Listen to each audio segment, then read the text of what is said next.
Welcome to the latest episode of Platform Podcast. Today's guest is Mark Wojda. Mark was one of my favorite skaters in the early 2000s. I absolutely loved his sections in Orange, loved his section in Genre is Dead, where he just did insanely technical tricks down rails that you should not be doing those tricks down. He was doing like 540 to forward grinds. He was doing full cab alley-oop topsides, true spin alley-oop topsides, switch and natural. He ended up doing a true spin top acid down that rail that was famous for Jeff Frederick doing a 360 topsoul down it. Everyone obviously remembers that incredibly risky alley-oop topsoul that he did on the drop ledge, the massive drop ledge that was his ender. Also loved his Create Originals amateur section from, I think it was 2010, where he did this psycho up rail. He did like topsoul up at light speed and just took a couple of beatings and then stomped the transfer. He was grinding these terrifying steep rails, doing just really risky technical blading. As far as I was concerned, it was like the height of breakneck tech blading. He was up there with other people at the time. People I think of such as like Brosco or Haffey, but he just never seemed to get the same kind of recognition. He was never considered on the same level, which I always thought was a shame. He also had a section in the one video that was filmed and edited by Conor O'Brien, where he fakey five sold that huge, like really high ledge that's at a beach. Oh God, I'm butchering it. I think it's not Huntington Beach. I can't remember what beach, some beach in California. And again, just really technical tricks on rails, transfers. He's really burly. He could take like some proper hits in every section that he had. You always saw him like bleeding at some point, which I always just thought made him even more appealing because it seemed like he worked really hard for his tricks and he wasn't afraid to just enter the hurt locker. And what I liked about Mark was he just seemed so driven. He seemed like he just really, really wanted it. He was sponsored by Create Originals. He was sponsored by Denial, Genre, Dub Caesar. So basically like the Adam Kilgore, Chris Majette kind of circle. He was in that. He was sponsored by Remz for a while. And then I just don't think it was really going anywhere for him. They didn't seem to be pushing him or have any intention to make him pro. Although at that time they did have a pretty stacked team. So he joined USD. And then it felt like he wasn't on USD for a very long time and then quit. We didn't really see anything from Mark for several years. I would see the odd like skate park clip or like, kind of, he would have like a brief YouTube thing here and there. But then he started appearing in a couple of Tall Boys videos, which I'm probably going to butcher the names of because I've totally forgotten them off the top of my head. One was called Better Than Never. And oh God, I can't remember what the album was called. But there was one that was out a couple of years ago. And then there was one that was out last year. And he had sections in both those videos. He's also been relatively active on Instagram lately, showing off his more creative side, busting out toe rolls and things like that. So clearly he can do the big stuff and the really technical, small, creative stuff as well. I'm really interested to talk to him. I think he's a physiotherapist now. I'm not entirely sure. And he's not living in Kentucky anymore. I think he's living in Connecticut. So yeah, lots to talk about, lots to catch up on, find out why he kind of stepped away from the rollerblading limelight. I think he's got a family now. Lots of unanswered questions. We'll get into all of it. First, though, I want to thank my Patreon supporters. They are listed on the screen now. If you want to join the Patreon account, it is only £3 a month. There is a ton of videos on there. I generally put up a new video every week, and most of it is not going on YouTube. Most of it is just for the Patreon supporters. I've also got t-shirts for sale. They're also on the screen now. It is free postage if you live in the UK and £5 if you live internationally, live in other countries that aren't the UK. That makes more sense. And yeah, pick one up if you want to support the channel. That's enough of that, though. Cue the music. The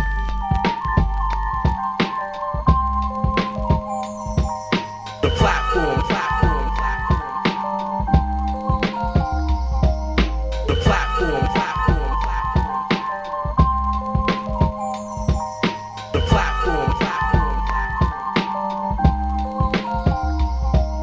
The platform. Well, thanks for having me on. Not at all. In fact, I'm pretty sure it was like a few years ago. I tried to get you to like make a section and was trying to like pay you to come out with a new street part, but you'd been in the shadows for a while by that point. But I was just excited to get new footage. I think I saw you like skating at a skate park somewhere down south, and then I was like, yep, let's try and get him again. But yeah. Yeah, totally. No, I mean, Yeah. So are we recording? Are we live? Is this kind of how it's going? I just start it from whenever and then cut it. Yeah. Okay, When word. and as is. Yeah. Yeah. So what do you want to talk about? Right. So where do we start? First off, you're originally from Kentucky, right? Yeah, I'm originally from Louisville. It's pronounced Louisville. But I was just there actually. It was the first time in like 4.5 years. And and yeah, no, I live in Connecticut. I'm right outside New Haven. So it's Okay. like it's pretty sick. It's like 90 miles to New York City. It's about a 2.5 hour drive from Boston. And it's like a three hour drive to the mountains in Vermont. So it's Right. like it's really good. I have a 4-year-old boy, and the school systems here are really good. So it's like a really good community. Like I don't like to use my car or anything like that. So I try to set my life up around like just riding a bike, and it's like it's really ideal here for all that. And the skating's good. The skate scene's really good. So that kind of came as a surprise. Not as a surprise, but as like a pleasant surprise. And yeah, it's been really good ever since I moved up here. Things have been going really well. So I work for an orthopedic clinic up here for like a nonprofit hospital. So I work in I'm a physical therapist. I got my doctorate back in 2017, I want to say. Okay. Um and wait. No. I'm wrong. Oh, I'm so wrong. I'm Did awful with I? years, so No, I yeah. did. 2017. Wow. Yeah, that's scary. So Oh six years boy. ago. Yeah, exactly. So there's going to probably be a lot of that on here where I'm just like going back in time trying to think of dates and accurate times. But yeah, so I did school down in Louisville in my hometown for to get my doctorate. We stayed there for about 5 years and then we moved up here. So yeah. I'm guessing you moved up there for a job. Yeah, and also just to like I've always liked the East Coast more. I went to school in Boston for undergrad, at least part of the time, and I was just always itching to get back up here. There's just more to do. It's like more it's just it fits better for me. Okay. It's got So to be quite a cultural shift from living, quite deep in the south to going up there, no? yeah, well, it was interesting because before I moved back there to get my doctorate, I was living in Lynn, Massachusetts, which is on the North Shore, just north of Boston. And I had like two Hispanic churches on my street, like several burrito places. I was the only white guy like in my apartment complex. And then it was like I went to PT school down in Louisville, so big transition kind of back home, and it's like there's like 5 people in my class named Shelby. Everyone's talking about how like big of a city it is and like having come from the country. And I'm just like, what? And like people are sitting in class and everyone kind of looks the same. It's just very that was a culture shock. And then so we really were itching to get back to the East Coast after I finished up school. So we did that. I worked for about a year and then we moved up here. So down there, I was working in like a big trauma center. The University Hospital, University of Louisville, is like a level 1 trauma center, and I was doing a lot of work in the ICU, like in the inpatient burn center. And then I was also doing a lot of outpatient care. And it wasn't exactly like orthopedic, it was just like trauma. So, like anything you could think of. I was like being trained to work on a burn unit. It's one of the only burn units in that area. And it was just gnarly. Like it was gnarly. It was really sick because it showed me a lot of just gave me quite a bit of perspective. And it also pointed me in the right direction to what I like to do now, which is just like straight up outpatient orthopedics. So, yeah, that's been pretty, that was also like a big change coming back up here was like really doing what I would call like, actual physical therapy and like getting people better and like working with like actual orthopedic problems, not just like someone that's like fallen in a bonfire. And I don't know, there's just all kinds of crazy stuff that I saw at the trauma center that I have such an appreciation for now. And then yeah, I like what I do now. I really do. I've actually been working a lot with quite a few rollerbladers. I'm on medical leave right now, so Yeah, I've kind of opened up the door for consults. And I don't like advertise it, but like pretty much, if people come to me with a question, I'll do my best to kind of answer it. And yeah, so that's kind of been the direction I'm at. I'm kind of like all over Okay. the place, but life has been really, really good. Like life and skating has been really good recently. Just in general, like I feel like I do when I was 15. Okay. And skating every day and skating just because I loved it. And yeah, it's pretty sick. Yeah, you've had you've had a couple of sections out recently with the Tall Boys crew. I was trying to remember the name of the other video. There's one called Better Than Never, but there was one out before that a couple of years ago, Yeah. and I That can't was remember with what it's called. that was with oh my gosh, Viz Aid, the guys in Boston. So my good buddy Brandon Ford and my other good friend Alex Hogan. And we came out with that one. It's to like an Action Bronson song. And there's like footage from like Chicago, Seattle, But what was it Louisville. called? It was part of like a bigger video, wasn't it? Oh, Right. I'm getting to look this up because it's going to drive it's me okay. absolutely No, that one insane. that one was released in 2019. And then after that, I did my first section with the Tall Boys. And then we just came out, they just released the Oh, second one. that was it. So there was Always Next Time and Better Than Never. Those were the two I was thinking of. Right. Yeah. So yeah, and that those are really good. Yeah, it's been really good like skating with those dudes. Like shout out to Andrew and Dave, particularly because like I work 40 hours a week. Like I have a child that I try to spend every waking minute of my life with, and enjoy with him, like quite literally. And so, the way that those sections were filmed was like, hey guys, can you meet me here tomorrow night, 8:30? We'll get it done in Yep. like 20, 30 minutes. And, I'll come home and walk my dogs. And we just started filming for like, I guess, yeah, the next sort of, we've just been, my process is just to like start stacking and then we'll figure out what to do with the footage later. But yeah, we've started filming, past 2 weeks because the weather's been super good. So yeah, it's been really sick. I know that process well. All my friends basically know I'm like, right, I can meet you after 7:30 at night on a weeknight because my kid will be in bed. Then we can skate for as long as you want because my partner's at home and she won't mind because she doesn't have to look after the kid. I can't do weekends though. That's weekends family time, and I'll be working every other weekend. So yeah, Yeah, I know the tight time constraints very very well. Yeah.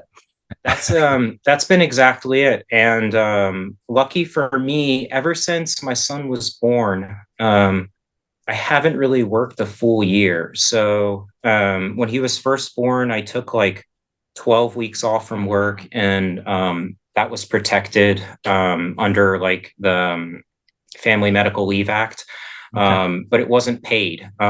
So then we moved up here, and about a year after working, COVID hit, and I was furloughed for 4 months. And my son was about 2 years old. He was a little younger than two. And so he's learning to walk, learning to talk. And I just got super attached for him. So it was really hard to go back to work after that. And so when I broke my arm in 2021, it was the best. Like it was the I absolutely screwed my arm up. It was terrible.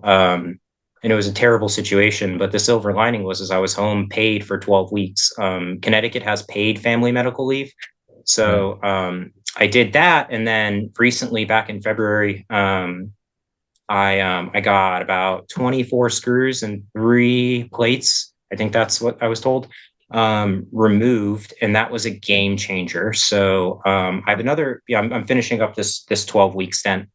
And basically, I just try to use my benefits to my advantage. I've had a broken hand since 2020, so my plan moving forward is next year once I've like re once my FMLA is applicable again, because you have to wait a year, I'll probably have my hand done so I can have some time off as well, and just kind of go through things. I kind of know my body. I know what will actually make a difference and what won't. And so I'm just trying to be. My son's only going to be 4, 5, 6 years old once. and I just really love being a dad. Simple as that. Like, I just love being at home. I love spending time with them. We went skiing a bunch this past year. That was the reason I had opted to have my surgery in February. And Okay. and yeah, it's been really good. It's been really, really good. So like, life has been beautiful. I've been skating a lot. I've been being really healthy. Ever since I moved to Connecticut, I pretty much got really healthy. When I first moved up here, my knee was dislocated. So the first 6 months I was here, I didn't contact anyone. My specifically my fibula and my tibia were dislocated. They were both externally rotated relative to my femur. And so I was working for 6 months. I was trying, I commute by bike to my job. It was hell. It was really bad. But once I relocated it, it wasn't dislocated. Technical term would be subluxed, but it was out a good percentage. Um, and and so once that clicked back in, it was like, hey guys, like, I'm here. What's up? And then I just really started taking care of myself, doing things that are specific for my knees, my back, my hips. Cutting alcohol out of my life completely was a big, big change. And it is always, that will always, I will always be like alcohol free from now on. And yeah, so it's been several years of that and just putting in work and like having a really good time and like really just loving life, like really just loving these years. So it's been sick. So much to pick apart there. So how did the issue happen with your knee? My good buddy Brad Anthony, he threw a going away session for me at this indoor skate park in Louisville. It was December 14th, I believe, of 2018. I remember it because I really messed my knee up. And I just hit it a bunch of times. And then I was coming off of like a 6-inch box with a switch top acid. So my right foot was externally rotated, and just like whatever the motion, it just went out. And I never, so part of the reason why I wanted to start getting healthy, and I was also kind of just in a position to start this process of just making sure I could skate forever, is I was really scared. My son was 4 months old. I was moving up here. I was starting a new job. I didn't have health insurance. I was driving 14 hours to move up here, with a 4-month-old, two dogs, and my wife. And I get out of the car in New Jersey, and I'm like, I can't walk. Like, I was pretty sure, I may have torn my ACL, but it was too early to tell. We're moving up here. It was a very stressful time, like extremely stressful. And I didn't know if I was going to be skating again. I didn't know, like, and it was really, I had to compartmentalize and shut off that part of my brain because I had so much more going on. But Yeah. when, things started going on again and I was back to working, and it was just like, wow, like, I really, really screwed my knee up. And just the instability that I felt when the initial injury happened, I never want to feel that ever again in my life, ever. I never want to feel what I felt that day. So once I relocated it and kind of had a handle on it, it was just like, all right, pedal to the metal. Like, what do you really want to do? Like, what do you really want to do? Like, you have a family, you have a job, like, but what do what for you, just in your soul, what do you always want to do? And for me, the answer was just keep skating. I looked through old photos, and it's like, I've been skating since I was like 5. So, and just because I love it, and I didn't, I literally have photos of me in kindergarten. And so, yeah, I basically was like, answered that question, and it was just like, I just want to keep skating. Okay. So that's the goal. So how do we get to that point, where we can feel confident, comfortable, and really stable and good on my legs? And so I just kind of started going after that. And of course, then it's like, then the shit happens with my arm, and it's like kind of same process over again. But I had a much better handle on my arm. So, yeah. So how did the arm thing happen? So in 2021, I was filming with the Tall Boys. It's at the beginning of my last section. I'm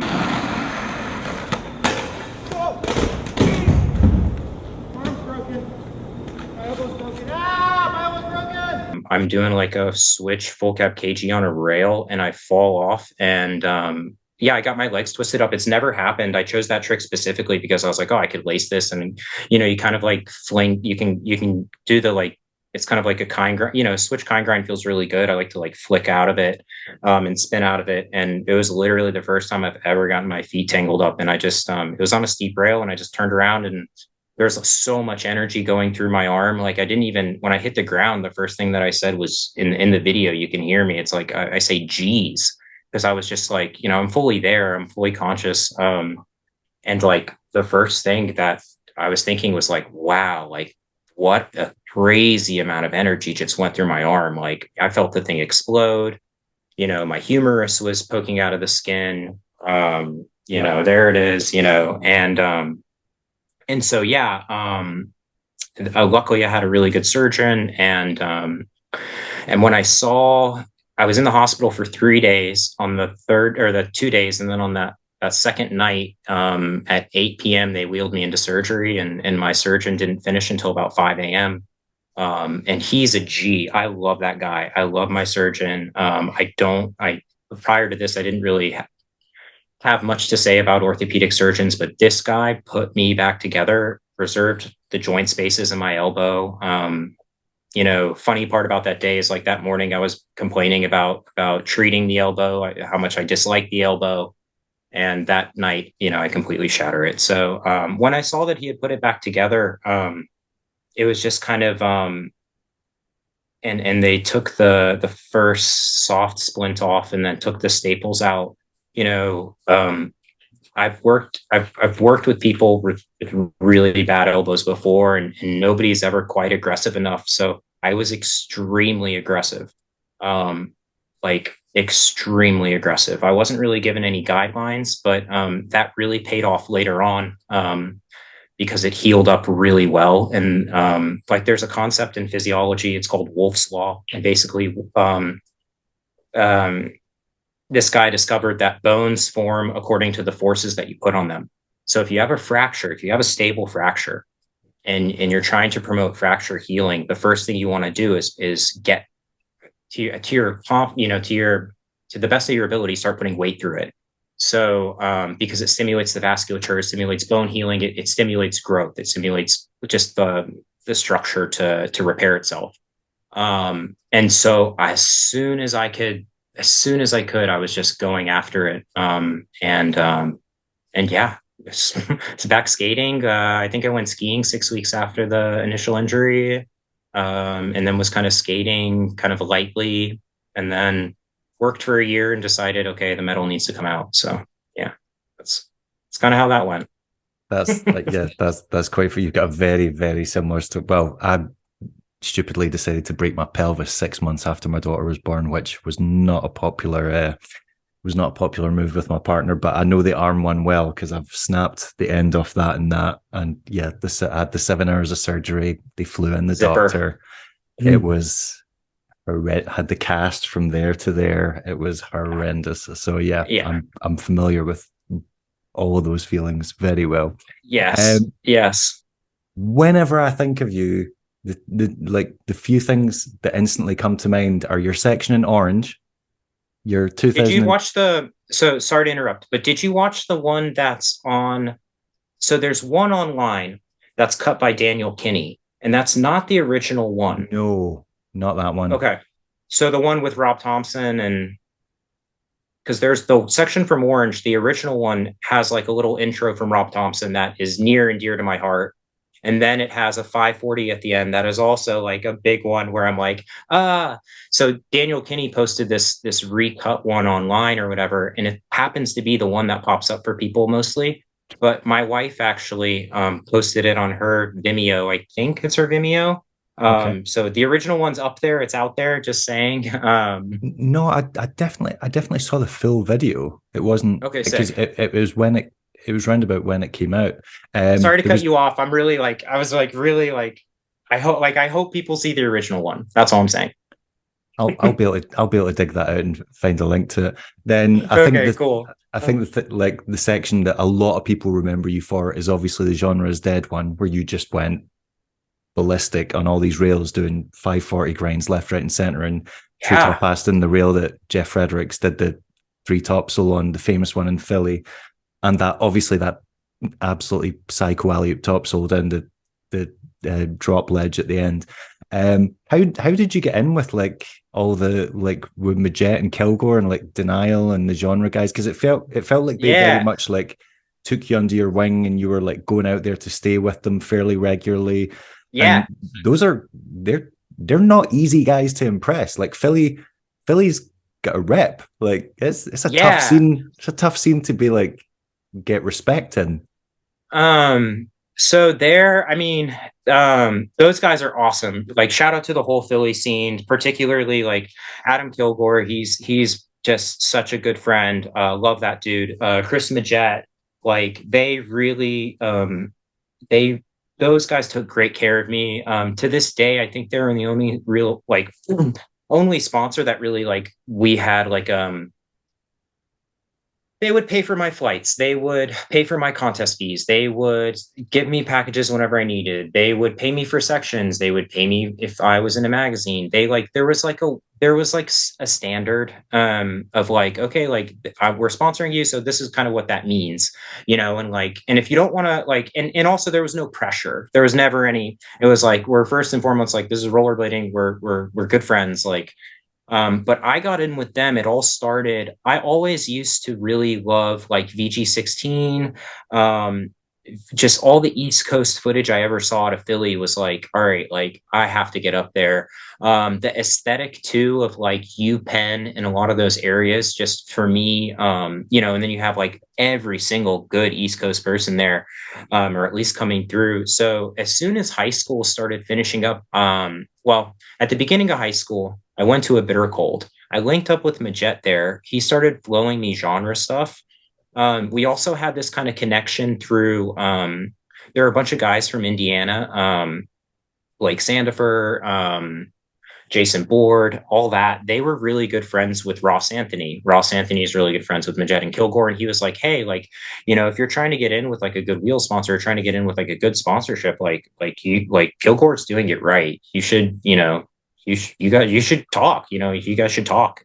And so that's how Denial came about. But genre came about kind of, yeah, they kind of all coincided.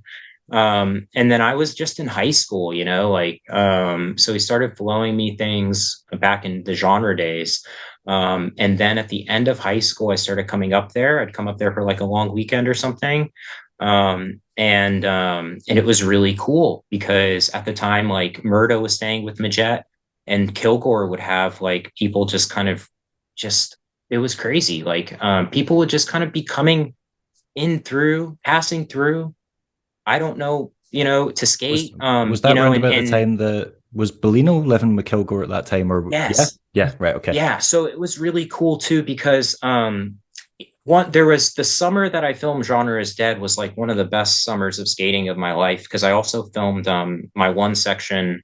I took a trip out to Cali and filmed pretty much all my one section in that trip. And so I basically been training in Philly, Yeah, yeah, yeah. but like skating with John every day. You know, I was crashing at Majet's place, and like we'd always be back and forth between Majet's and Kilgore's. You know, people like Eric Shrine would come through. You know, Jakob Yule would come through. Like, like this is like and you're just there. Like I was just there. I remember when John started getting paid by Nim, he quit his job at this like breakfast spot and they were looking for someone, so I grabbed it. And so yeah, like it was really funny. But it was cool. We like got regimented. We were always skating, and like there are still like sessions that like were just me and Bellino, man, and we would just like, yeah, it was crazy too. Like I remember looking over my shoulder one day and being like just seeing John just fly by on the back of a truck, and like that was like kind of like the introduction of me to like sketching, which is like so fun. And just yeah, a lot of good memories from there. Like I really mean like Kilgore and Majet. I wasn't like thinking straight at the end of high school, to say the least. Like I didn't have a good like growing up in Louisville, the skate scene was strong in the very beginning, kind of in like my middle school days. It was so sick. People would help kind of sneak me out of my parents' house and things like that. But anyways, when high school started, all that kind of faded, and I didn't really have a good group of friends. I the kids at my school didn't care. the crowd I hung out with there. I don't even know if many of them knew to what extent I was like skating all the time. Um, but a lot of my older friends that I grew up skating with weren't around to like keep me in check, as they had been when I was younger. So when I moved up to Philly, it was kind of like, all right, like let's just break things down and make it simple. Like, this is my dream. My dream is to just skate and live and work a little bit. And like, I'm given this opportunity and I'm with these great guys who are really responsible. As responsible as like your rollerbladers are going to get. Like, honestly, like Yeah. Machette and Kilgore don't drink. They're not partiers. They're just like chill. And like Machette's actually a machine. Like, he's a machine. Like, this dude worked like UPS, would like then was running Neglected Truth. Like, they would work all day and like, yeah, like it was really good. Like, we just like, it was so sick. That was back when Electric Truth was around and they would have the box sessions. So people would be coming from the box sessions and it was just, it was really special. I'm really, really grateful that I got to do that. And it was also just a way of getting out of Louisville. So that's kind of how that came about. And to this day, like I talk to them and, yeah, they're great guys. So I'm really thankful for them and that opportunity. I wish I always had those guys around because kind of, I don't know, like they were always advocating for us. They were always making sure that like um that that we were kind of making decent decisions in terms of like moving forward and sort of, oh, if you want to skate for that company, well, what are they going to do that this company isn't doing, or you know what I mean, and just kind of Yeah. like Yeah. negotiating things. Majette knows everyone. He could, so that's sort of also how getting in good with remedies came about. Is they needed to flow someone through the shop, and I ended up getting that done through them. And because prior to that, I didn't have, before remedies, there was like a goal where like for 2 or 3 years, I didn't have a sponsorship. Salomon was around when I was a freshman in high school. I was getting packages from them when I was a freshman in high school, and I was running around my parents' house That's what I wondered. screaming, Yeah. I wondered that screaming. if you were hooked up or whether you were just buying, because I remember you were riding Solomon Yeah, before that, but I didn't know if you were that was basically on anything. surreal. And the way that happened is a good friend of mine. I don't know what this kid's up to now, but David Woodland, who had like a GL, basically filmed a little part for me, sent it to Matt Mickey, and Matt Mickey got in touch with Mike Wilson. And yeah, because I would always like, I'm from Kentucky, so like there wasn't anyone to like talk about rollerblading with like at a Yeah. period of my life. So I would always call Intuition and just have these long conversations with Matt. And just, yeah, shoot the shit with him and order some stuff and whatnot, and just like talk with him, man. It was super funny. But he was always really supportive.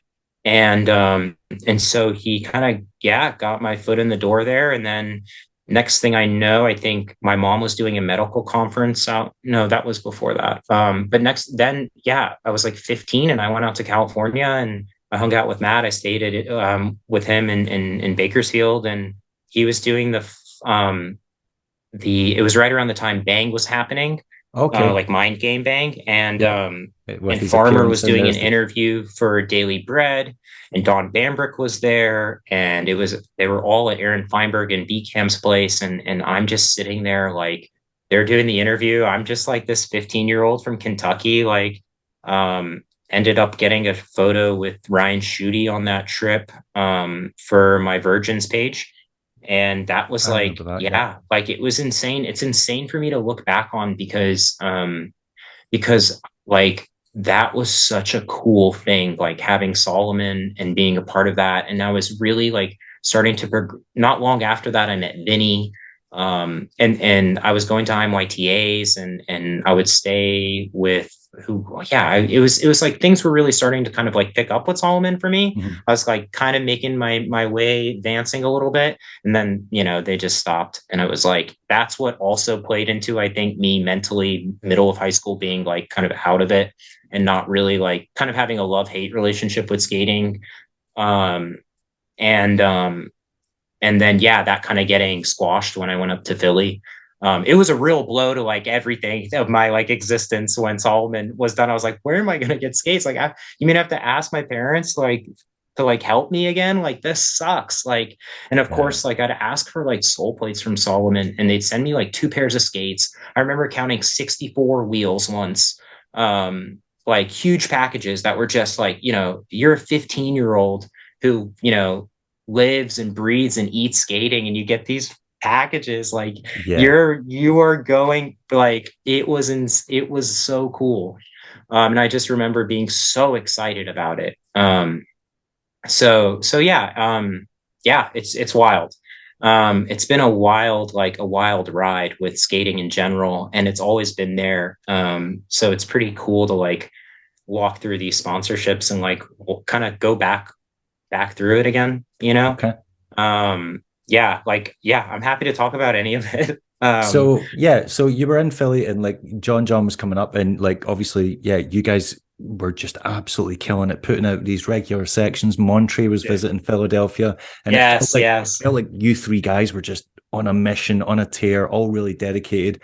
And then I feel like it took John quite a while. Like he was obviously on Deshi when he was younger, then he was briefly on Razors, then he got like the chance with Nim, and then it seemed like Brian Yeah. Shima took his under his wing, and the same thing happened with Montre. Like Yes. he was kind of floating around a while. He was on Yes. Rems for a little bit. Dre, I think, tried to get him on Razors. That didn't really go anywhere. And then obviously again get took under the kind of Brian Shima wing with like I think it was SSM, not Nim.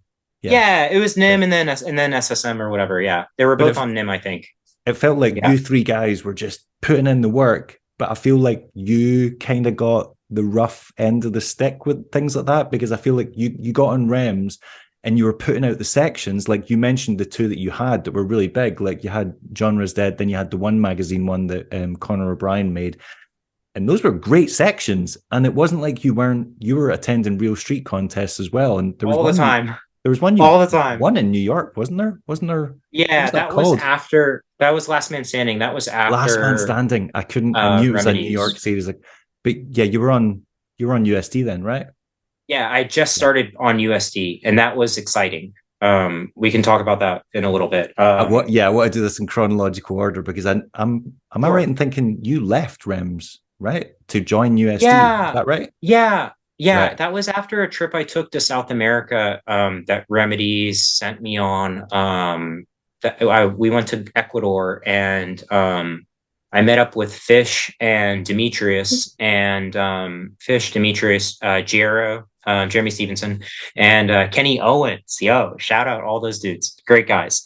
Yeah. All of them, all of them, all of them, all of them. That was an amazing. That was like a life changing, one of those life changing experiences. I don't know if I conducted myself the utmost professional way on the trip, but it was life changing. I was sophomore in college at BU, and I'm telling my professors, hey, my sponsor's flying me to Ecuador in 2 weeks, like expedited passport, like did the whole thing, went down there, and then after that, I'd kind of been taken under, and I kind of decided to go with the conference. But things with Rems were really cool. I did a tour with them that was kind of like Chicago and Woodward, um, with Haffey and Frankie and Nick Wood and Connor, um, at one point. And I loved Kato. Kato was really cool. He's really personable, really like transparent, helped me a lot, like would try with what he could to help me. And I didn't have any like it was kind of like what I remember listening to sort of like what Mason Richard was saying to you about kind of like you're reaching this point, and there really probably wasn't much rooms on Remedies for me to like move and continue, and I was just at a point where like I was ready to try something new and different, and so that's all that really prompted that. The trip to Ecuador was kind of weird. It was I was supposed to go with Frankie, and he was like, this is what I was told. I was supposed to go down to Ecuador with Frankie, and he didn't end up going. So when I was there, it put me in a weird position because everyone was like, "Where's Frankie? Where's Frankie? Where's Frankie?" And I was just like, "Ah, it's just me, guys. Hey, and like, and so yeah, and so it was awkward. I didn't really care. That wasn't like."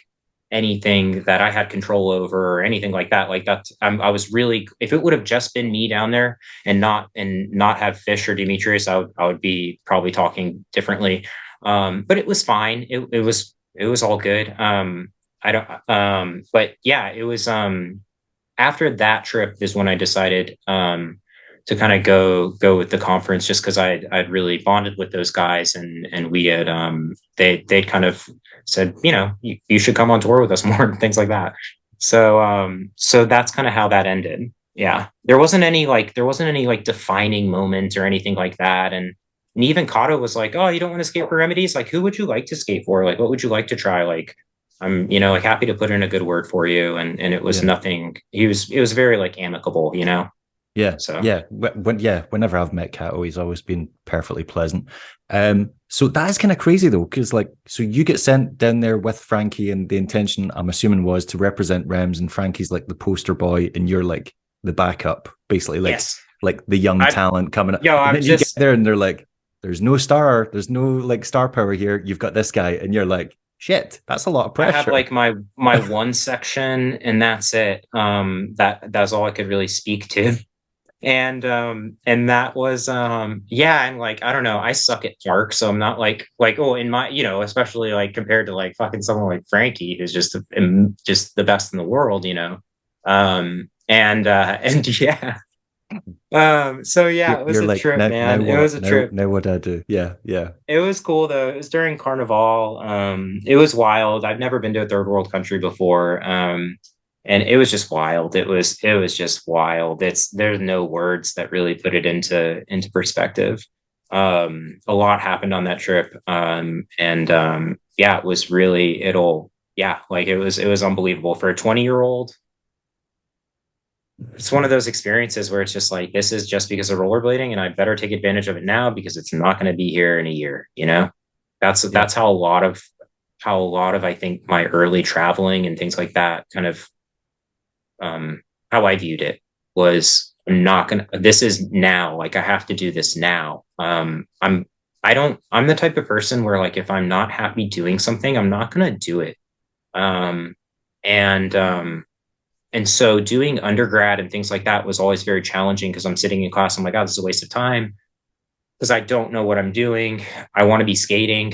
So there was always this back and forth up until I was in grad school with kind of skating in school and skating in school, and in that way, there's also like this balance where like something would stress me out over here, skating would help. Something would, so then when the stress, when the school or whatever wasn't there and I'm just skating, it wasn't the same formula. So I think my skating suffered, and I think I appreciate it less. And I think there's a lot to say about that. So about doing more than just skating. I think it's Yeah. important to do more than just skate. Whatever it is, music, you know, you can do whatever. Like, but I think I was living this kind of, I had this very myopic view of the world and my life and what I wanted to do, and me, and quite a bit of an ego. That kind of all just had to get dampened in time by, you know, a lot of different things, by mistakes, by yeah, yeah, things like that. And you just kind of, yeah, I don't know. It's yeah, yeah. All right. Right. So explain to me the USD situation, because I feel like you were on USD for no time at all and then you quit, right? Sort of. I was on USD. It was really sick in the beginning. Demetrius was sort of like my team manager. I And that was remember. Yeah. probably, and he was awesome. He was so good. It it was like he could just really talk to whoever at Powerslide and sort of get me what I needed.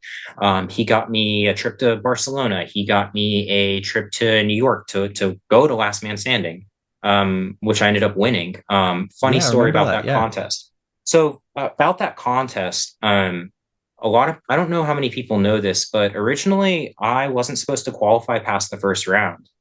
And I don't know if you've heard this story, but basically, Not all I can yeah, remember is the last spot was like a kink rail, and was it not like you and Aragon or someone, and you were doing, yeah, and you did like three topsoul to like gap the kink or something, or like you were doing all these like three topsoul gap things now. And I remember watching you go back and forth with Aragon, and I was like, he is making Aragon sweat. I was like, not many people can achieve that. Well, it was funny.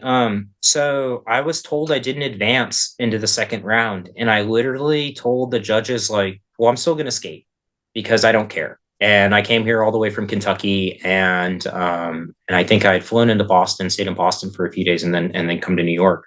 And I was just like, I was really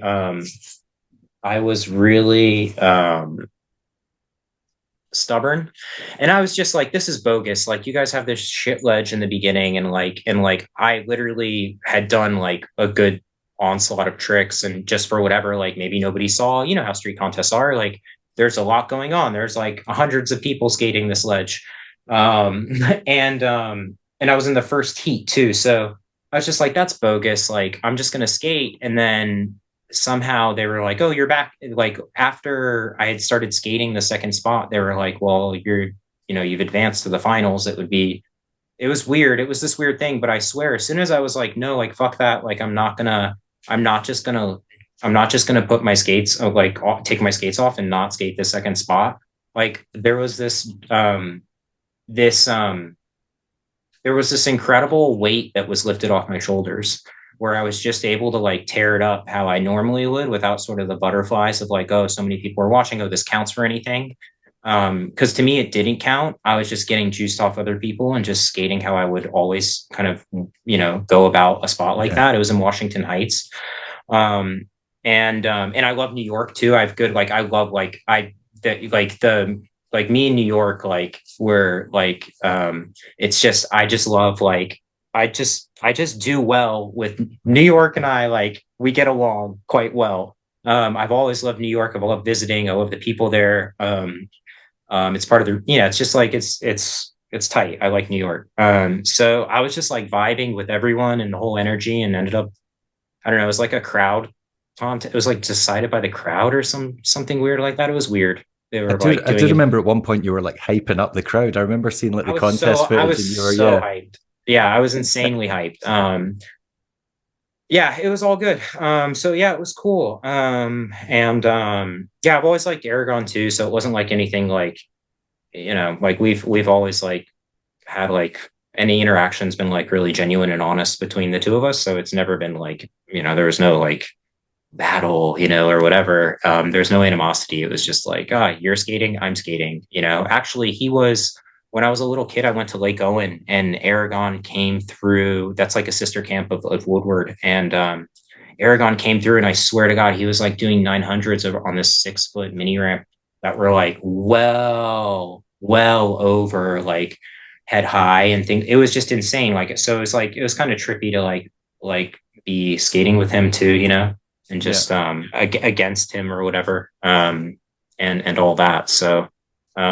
So yeah, and so anyway, so USD started, and it was really, really good in the beginning, but not too long after, I don't know what happened. I don't know like what their structure is, or if there's a team manager or whatever, like names and titles get thrown around all the time. All I'm going to say is, like, as soon as Demetrius stepped out of the picture, I didn't have anyone advocating for me. And things really fell apart. It was like the flame, they were also changing things up. Not to like the extent that like I've heard, Razors doing, where they're like, you got to do a clip for so and so, like it's just Yeah. like something weird, I don't know.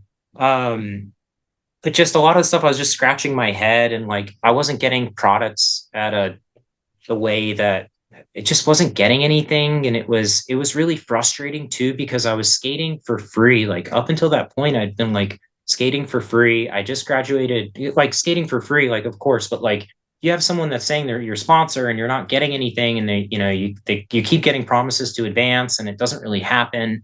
I hear about this happening every now and then with other people, and I'm like, okay, yeah, like that's, it's kind of what happened. The only difference with that is in this, to my own embarrassment, my own I think it shows where I was at mentally with everything, but I basically just went on a tirade of talking smack about them, and it was anonymous, but then it was discovered, and then I owned up to it, and it's like it doesn't matter. It was immature, and they found out and didn't like it, and we kind of ended things there.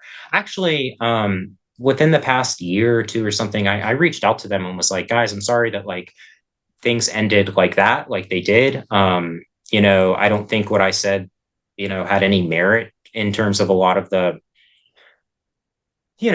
smack talking and things like that. Mm. And and basically just, I was immature. You guys were a good sponsor for what you provided. And it wasn't, it was just one of those things. Also at that time, the writing was on the wall for me, that the flame was kind of dying out a little bit. I wasn't getting supported from my sponsors. My parents were kind of like, what are you doing with your life?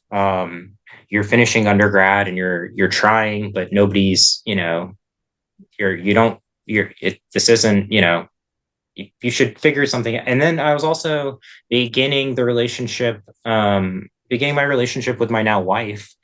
And so I kind of just needed, I think it was good that that ended because I kind of needed to take a step back and I think I traded some USDs for some Valo lights, which I really like skating. I skated Valo lights for like 6 years or something crazy like that. Like I love that boot. So I got a pair of those and I was pretty happy. And I was just skating to skate again and kind of just figure out what I was going to do. I went back and took some classes I needed to, like your physics and your chemistry, so that I could apply to PT school. The idea of becoming a physical therapist had kind of started to become more real of like, I need to do something. And that's kind of, I kept getting hurt throughout my youth or That's what I was whatever. going to say. I was like, did that play Yeah. into it? Because you used to take some hard falls, and I'm like, I imagine you spent quite a bit of time in accident and emergency, and I was like, recovery. I was like, is that what led you towards that, or? So yeah, well, first off, like, I'm coming from like a family of medicine. My mom is a specialist in infectious diseases, and like specializes in AIDS and HIV. And then my dad worked emergency medicine for like 30 years. And then only recently he tried to retire, and then now he just treats like homeless people exclusively, and runs this like family health center in downtown Louisville. And it's great. Like he's the guy to do it. Anyways, so yeah, when I was at BU, I broke my ankle for the first time and I was really dumb about it. I was like 19. It was before the trip to Ecuador actually. And I actually broke it at Last Man Standing, and there's footage of it online somewhere, of me trying to 540 topsoul on this bank to ledge thing. And yeah, just a version fracture, like, and no big deal really, but the way I treated it was so bad that it took longer to heal than normally would. Mm. Anyways, I started seeing this guy, and he treated all the hockey players. They have an incredible hockey team, win national championships, things like that. And I basically just saw this guy, like he would go snowboarding on the weekends. He was very active. People would come up to him and ask him questions. I never saw him in front of a computer. And later on, it clicked like I should do that. Like I should do that. Up until that point, I'd been going to school for psychology just to sort of figure it out.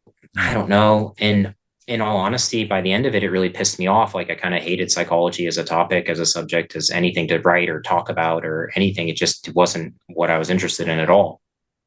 So yeah, when that decision was made, I was about 21. And then I knew, I was like, okay, like I need a few years to skate, figure things out, but I'm going to come back to this. Like I'm going to come back to this because this is what I should be doing. And yeah, once I got accepted into PT school, I was doing my interview, and I I just had surgery. So the day after I had one of my surgeries, I went to do this interview, and like I'm still on pain meds, and I'm like interviewing, for like an important, yeah, for like, the position, the position in the slot in the class. And anyways, I get in, and from then on out, things were kind of set in stone. And yeah, I think a lot of people like have this misconception that like I like stopped skating or something. because I wasn't skating for any companies particularly, or like putting myself out there. And to this day, I don't really like actively try to like go out of my way. I just don't care. And and I've always skated. Like unless there's an injury preventing me from skating in some capacity, like I'm not gonna stop skating. It's how I deal with things. So it's very personal to me. And it has a very special place in kind of my function in my life and how I interact with the world. And it's really beautiful in that way. And I just want to keep that glowing and keep it alive, and from there you'll see everything, I'll put out sections, I'll whatever, like I just really like that sort of privacy, and yeah, I like privacy in general. Like you won't ever see me like posting family stuff on my social media or anything. And yeah, I just kind of really enjoy skating for myself. I think social media has its positives for skating, sure, but there's also a lot of negatives, and I just like to, I don't know, it's cool. It's cool to, I like how I'm doing it. I don't, I think the cool part about skating is you have options and it's yours and nobody can take it away from you. And so you do you. And that's what's cool, is it seems like everyone's doing what they want to do. And there's just, yeah, just so much more, jazz to it. I think that's what I heard, John Bellino say. And I was like, yeah, like there's a lot more jazz to it. There's a lot more funk, a lot more flavor, a lot more freedom of expression, a lot more kind of tools available. There's just, it's skating's really cool right now. And when I kind of had decided like 4 years ago, basically, I was going to stop drinking and really just go just try my best with everything in life. Things kind of opened up. And this whole kind of, especially recently, like this whole other portal of skating has opened up where it's just like, this is sick. Like the next 10 years are looking really bright. And as long as like my head's on right, my goal is to skate as long as possible at a really high level and just kind of keep just ripping, because it's really fun to do that. And just just enjoy it and just keep ripping, like pretty much like that's the goal moving forward. It seems to be going well so far. So yeah. Nice. So yeah, like things ended with USD. I moved down to Savannah, Georgia, got a job doing valet, figured out school. We moved back up to the East Coast, living in the East Coast for a while, applied to PT schools, got into PT school in Louisville, moved back there for 5 years, hop out of there, back up to the East Coast. And that's where we're at now. Nice. Looking it's a lot of back and forth. Yeah. Like looking back on that, those guys, like your contemporaries that did make it, it felt like they made it because there were people vouching for them, like advocating for them, like trying to give them a future in the sport. Do you feel like if you had, like you said, like Billy and Demetrius wanted you on the team, and I remember during that era, Billy was actually having quite a tough time with Ollie Bennett at USD because Ollie was making these decisions for the team, and Billy was like, no, he's like, I disagree with this. Like, I think I don't want these people on. I think you should get these people on. And it seems like perhaps you were the vision that he had for the future of the USD team, but the team manager had other ideas. It's hard to say. It's hard to say. I don't know. There was just a lot of like bicker and banter at that time. And what am I trying to say? Had I felt like I'd been supported, that's hard to say, because at some point I think I became a liability just because I wasn't happy, and I was kind of on a self-destructive course in a way. I do remember you. I do remember you being quite vocal about your like in that era. It wasn't popular for skaters to speak out. Now people speak out when they're treated badly, and that's how things change. But back then Yeah. there wasn't really that kind of avenue, and very few people did. They just allowed it to happen. There was just this kind of like secrecy of, I don't want to rock the boat. I don't want to lose my sponsors. It felt like you weren't afraid to lose sponsors. You were like, I don't like what's happening here. Yeah, that's kind of what happened anyways, is like if it wasn't anything that was happening specifically, it was like I still wasn't getting like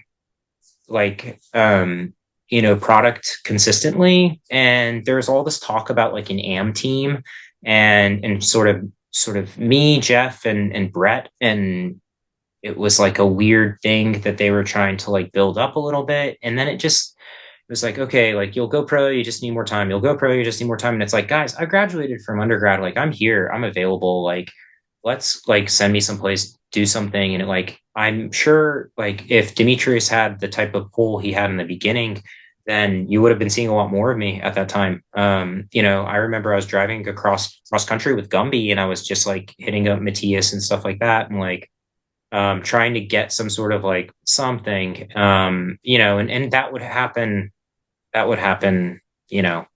Um, and then basically just, yeah, like kind of not getting what I felt I needed. I also think to be fair, I think I had some terrible expectations and I didn't negotiate and I went about things immaturely. And had I maybe come to them with a plan of like, hey, I plan on doing this, or maybe, took control of my own media and said, I'm going to film, I'm going to go across, like, and written out something, they probably would have been much more like, oh, he's serious, instead of me just being like, oh, I'm just want to rip and skate, like it's Yeah, hard to yeah, say.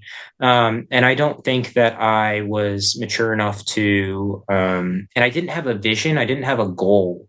That's the main difference I've seen recently within like the past three, like since being in back on the East Coast most recently, is that like I approach things from like a goal mindset.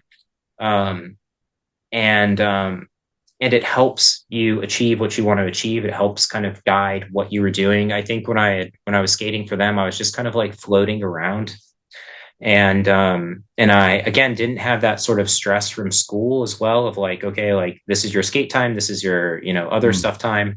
So I was just kind of like really trying, hoping to make it work, and it just kind of fell flat. I just fell flat on my face. So I don't think it was like them, I don't think it was me, I think it was probably a combination of the two. Throw in like the state of the industry, and then just like throw in various personalities, and it's like, okay, like it's just it was probably a good thing that it didn't work out in hindsight, because that could have dragged things on for a couple years where like I didn't try to go seek a professional degree, and I didn't continue things with my now spouse, and things like yeah, that, where it's just like that's just how life was. I really don't hold a grudge against USD. I like the Aeons. I think that's a great skate. It's a great looking skate. I've recommended people get it before. I don't have like any, ill will or anything towards anyone in the industry, which is, I like that the industry is so forgiving. I mean, I'm sure I really pissed a lot of people off and said some terrible things that, I'm sure, I don't remember or whatever, at some point in time, but everyone is, especially like just in the recent times, like people are so kind.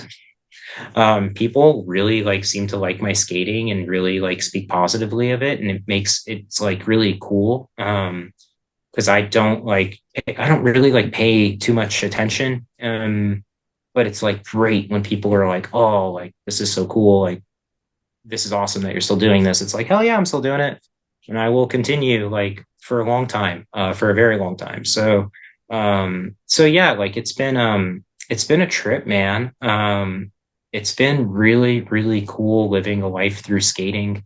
Um, I think another thing that people maybe don't know is that, well, you can infer it. I don't know what people know and don't know, but you put a lot on the line, um, when you go out and skate, in terms of health and things like that, but also just like in terms of time and yeah, sacrifice. And it like, man, like those days in Philly, those are some of the best days of skating in my entire life. But I was 100% in it, and like I wasn't deviating from it. And and outside of Philly, like trying to do that just wasn't really working so well.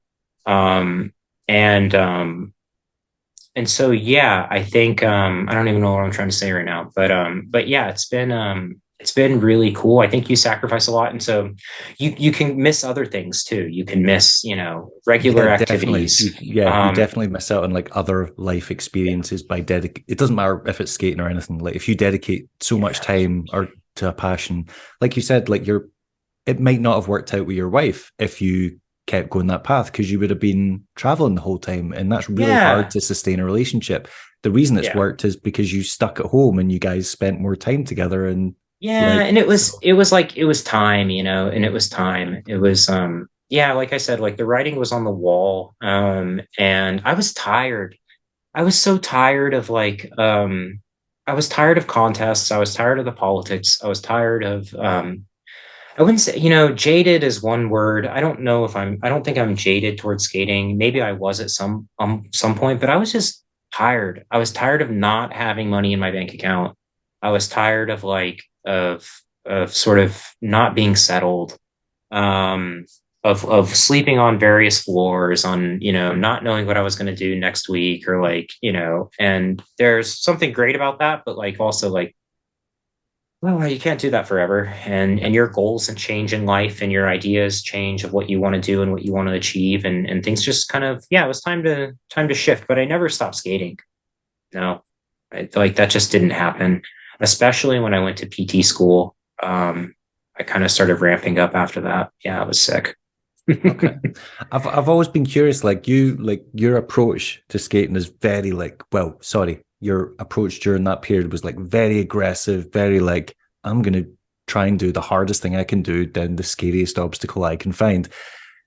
Who were your inspirations growing up that like pushed you towards being attracted to that type of skating at that time? Like what was it about, like who were you seeing you were like, I'm gonna do what they're doing? That's So it was a combination of things. I think you can't, you, unless you have seen where my parents' house was and what it was between, you can't, like, that was an influence of itself. Because I grew up between two seminaries. So if you're familiar, a seminary is like a place, you know, this is Kentucky, so this is the Bible Belt. And there were two seminaries. My parents' house was between two seminaries and kind of the happening part of town, and kind of not very far from downtown either. So I basically had two college campuses to play with any day after school.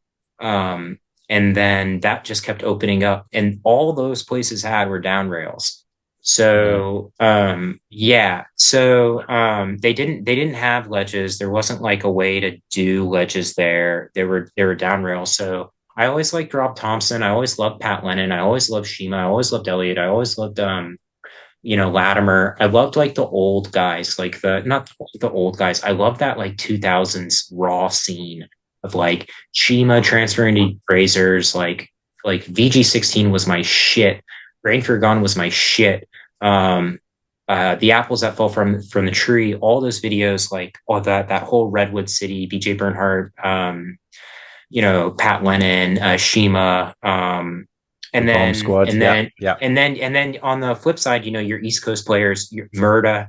I remember seeing Murda when I was in middle school on tour, and that was like, you know, who would have thought, you know, like less than 10 years later, you know, I'm a senior in high school and I'm sitting in an apartment with him, you know what I mean? And he's doing his architectural 3D work, Yep. and you know, it's wintertime, and I'm, you know, it was so funny. It was so cool to see. I always really loved Murda for that, that he's just this incredible person with a lot of drive and a vision outside of skating. It was really, anyways, so him, you know, yeah, the Kelsos, like all those dudes on the East Coast, as well, anyone like that. So yeah, that would pretty much be, let me see if I'm missing anyone that was like super influential. Yeah, pretty much. Yeah, like Aaron Feinberg, you know, I mean, I think everyone who skated during that period, Feinberg was yeah. never far from the top of their list. Yeah. I was also a little like, I always skated. A lot of people don't know this, maybe. I don't know if they do or whatever, again. But I always skated alone, and people thought that was really, I still skate alone all the time. People think that's really, maybe some people think that's weird. It's the way I've always done it. I would literally get home from school, put my skates on and go.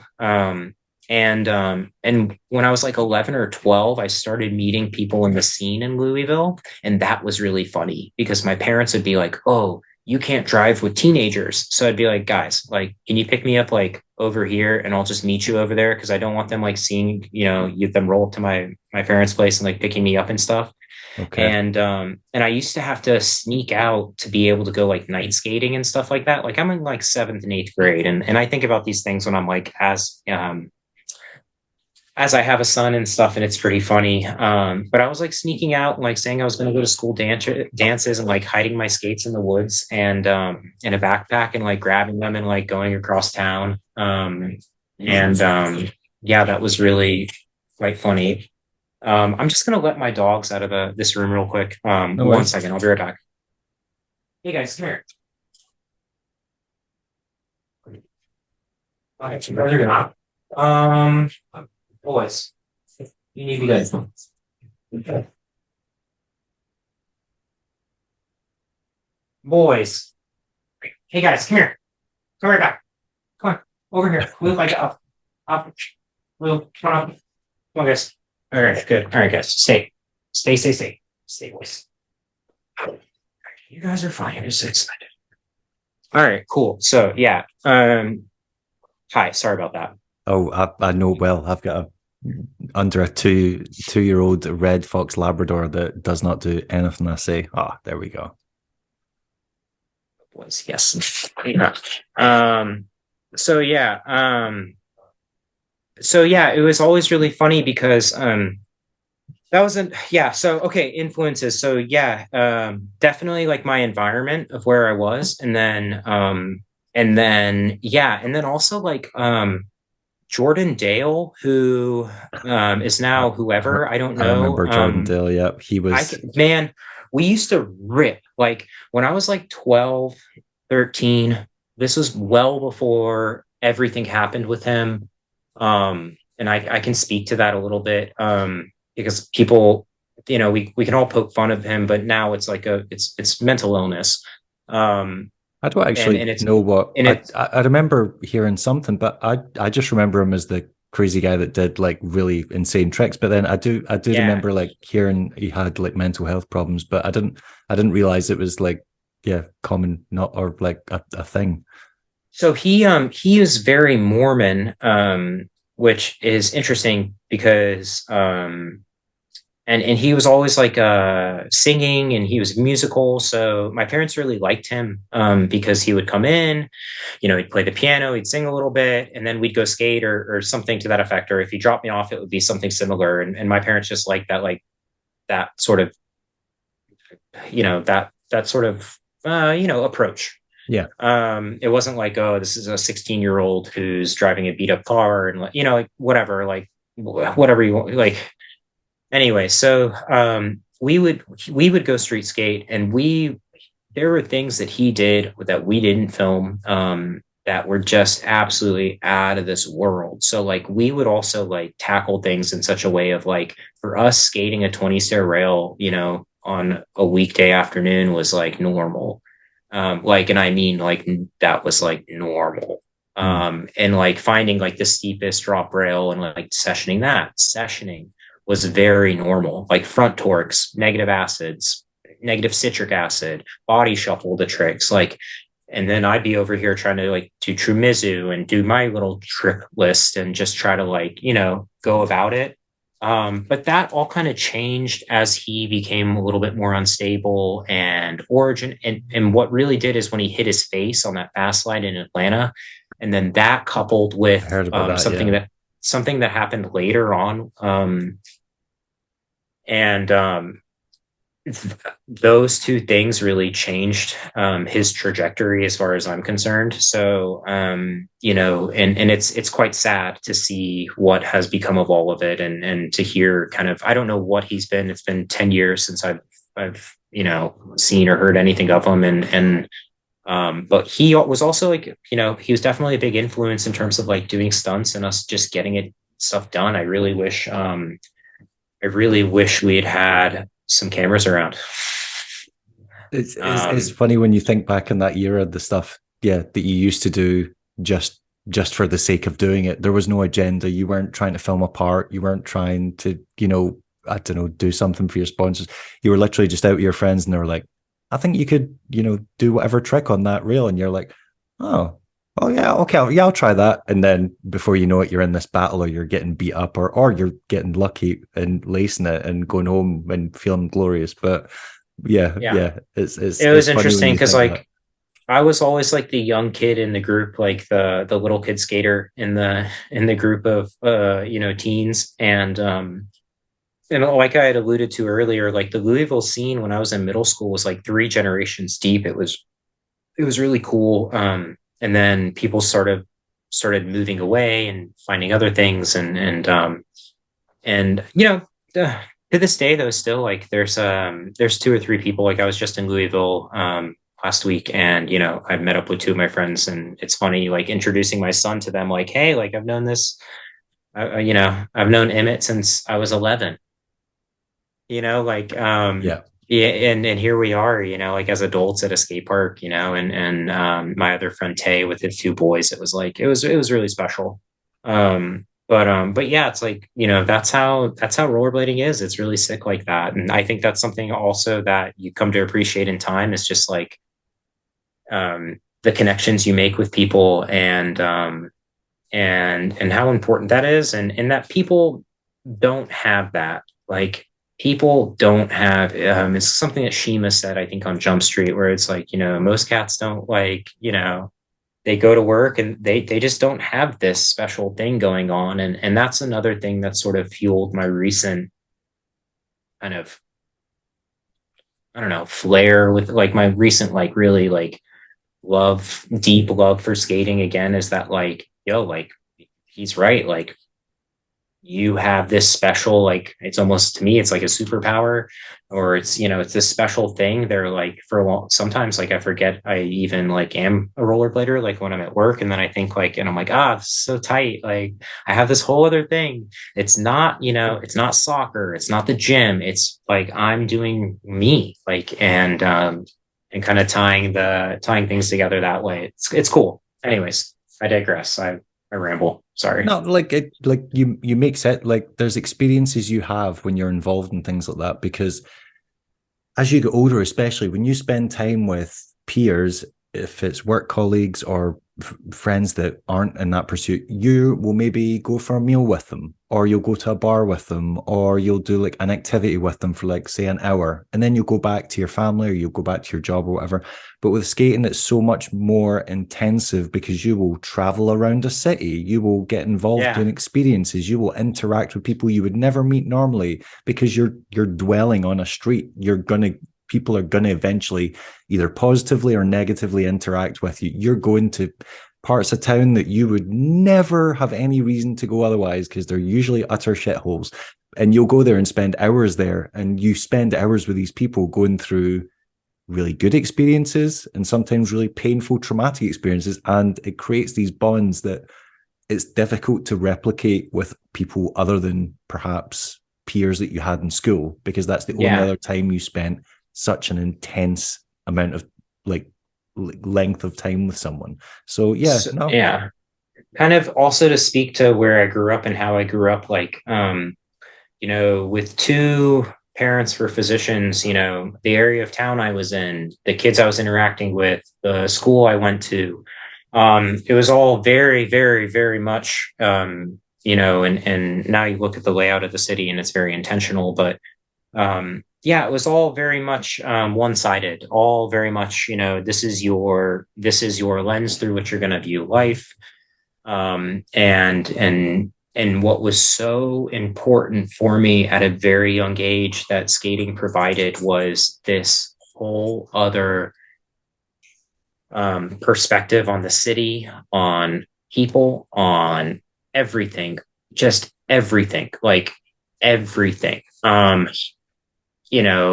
yeah, I don't want to say I was sheltered, but I think I was definitely, you could say I was, or you could say that things were presented in such a way, but like, yeah, like, yo, it didn't matter when I was out skating who I was with. If they were rollerblading and like we were friends, like I would meet up with kids from the complete opposite end of town with a complete opposite experience of the day.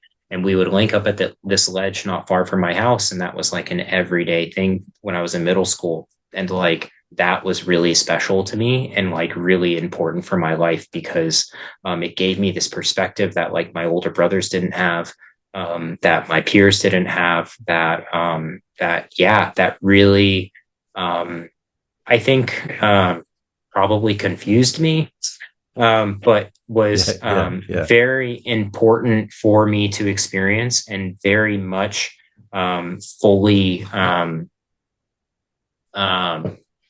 dependent on me rollerblading. You know, how else am I going to meet, you know, a kid from the East End in Louisville isn't going to interact with a kid from the West End. Like it's too segregated socioeconomically, racially. Like Louisville is a racially divided town. It's a very, things are very hot there socially, and very kind of volatile there politically. For as laid back as Kentucky seems, like Louisville is really a mess. And you know, don't get me wrong, like I love my hometown, but just the lack of cultural diversity that I experienced when I was growing up, that really was deadened by, and really it was enriched. It was enriched by my experience rollerblading because I was meeting and interacting with people I would never ever interact with, and really good people. You know, my friend Mike, you know, was valedictorian of his class, you know, you know, like he was from, you know, deep in the West End, you know, that's there, you meet these people, you experience these situations, and it widens your worldview. And it's, skating has given me that. It gave me that when I went to Ecuador. It gave me that when, you know, shortly after I went to Ecuador, I bought a trip of my own to Colombia. This was back when I was still skating Remz, just because I was just so into South America and so interested in it, and not scared. Not scared to, you know, pull the trigger on a flight and go down there knowing nobody, and being treated like a king, you know. And that's how the Colombians are. They're super hospitable, nicest people in the whole entire world. Great energetic skate scene. And it was just like, yeah, skating is really, when I look back about it and I look at these like tough moments I had mentally with things, like it's just so, they're so overshadowed by like the incredible vast, you know, number of experiences I've had with all these different things and all these different really important pieces of life. It's important to travel. It's important to meet new people. It's important to experience different cultures. Like all those things were really fed to me really organically through skating. You know, it tripped my parents out when he didn't skate. You know, it took me out to Poland for like a month, just because they wanted to get to know me and this and that. And like, you know, my mom was like, "This is so cool. You know, you're going to be in Gdańsk and Sopot. Like you're going to be here. You're going to be there. You're going to be here. Stop by, see your brother in Warsaw for a few days." Like it was just like really, it was like a trip, you know. So wait a minute, is your second name Polish? I didn't know that. Yeah, so my last name's pronounced Wojda. Wojda, right? I always thought it was like, Wojda. Okay, Wojda. Yeah, right. So it's like the word avoid, but you put the A at the end instead of the beginning. Right. So Wojda. Yeah. Wojda. That works, right? Okay. I've been saying your name wrong for like 2 decades. It's okay. Like it's all good. Like a lot of people say the Woj or whatever. Like it's all good. I don't care. I don't. Yeah, it's whatever. Like growing up in Kentucky, like I would get really like all kinds of variations of it. You know. Oh, yeah. I can imagine. Yeah. So yeah. Yeah. I don't know. Yeah, let me see if there's anything else. I don't know. Like I'm trying to think about these experiences. Yeah.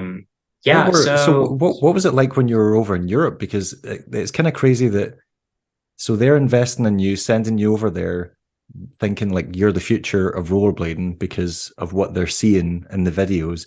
But then you know in like your heart that you're like things aren't progressing the way you want them to. So it must have been quite interesting to go to like come to Europe, where the scene was a lot bigger in Europe than when it was in the US, because it was dying off in the US, but the European scene was still, we still had a lot of events and tours and stuff, even though everything was also slowing down here.